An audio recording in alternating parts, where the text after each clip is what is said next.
नमस्कार मित्रांनो, मी स्वप्नील.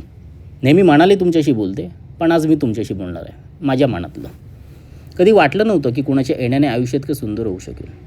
तू आलीस आणि आयुष्याला नव्या सुरुवातीचं कारण मिळालं. जिथे फक्त शांतता आणि वेदना होत्या, तिथे तुझ्या हास्याने प्रकाश आणला. तू मला पुन्हा विश्वास ठेवायला शिकवलंस, प्रेमावर, नात्यावर आणि स्वतःवरही. तुझ्यासोबत घालवलेला प्रत्येक क्षण खास आहे, कारण त्यात मी, तू आणि रेया एकत्र असतो. तुझ्या बोलण्यातली काळजी, नजरेतील आपुलकी आणि मनातील प्रामाणिकपणा हे सगळं मला जाणवून देतं की अजूनही जगात खरं प्रेम अस्तित्वात आहे. धन्यवाद, माझ्या आयुष्यात येऊन सगळं पुन्हा सुंदर बनवलंस. तू आणि रेया फक्त माझ्या जगाचा एक भाग नाहीस, तर तूच माझं जग बनली आहेस. लव्ह यू माऊ आणि रेया.